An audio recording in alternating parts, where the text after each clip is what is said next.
பணம் தான் ஒரு மனிதனுடைய வாழ்க்கையை தீர்மானிக்குது. பணம் இருந்தா தான் மகிழ்ச்சியா இருப்பான், சந்தோஷமா இருப்பான், எனர்ஜியா இருப்பான். இல்லாட்டி அலர்ஜியா இருப்பான்.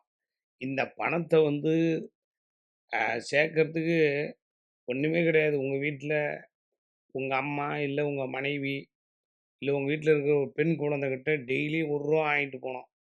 வியாபாரம் பண்றவங்களுக்கு மட்டும் தான் இது செட் ஆகும். டெய்லியும் ரூ. 1 வாங்கிட்டு போய் நீங்க கல்லாப்பெட்டியில போட்டுறணும்.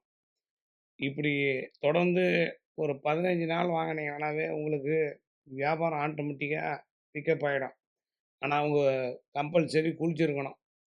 குளிச்சுட்டு குலதெய்வத்த நெனச்சு உங்க கையில ரூ. 1 குடுக்கணும். ரூ. 1 குடுத்து அத நீங்க வியாபாரம் பண்ற இடத்துல போய் போட்டீங்கன்னா, உங்க வியாபாரம் அன்னைக்கு ஃபுல்லாவே நல்லா ஓடும். அது பெண்கள் கிட்ட இருந்து தான் வாங்கணும். ஒண்ணு உங்க மனைவி, இல்ல உங்க அம்மா, இல்லாட்டி வீட்ல யாராவது பெண் குழந்தைங்க.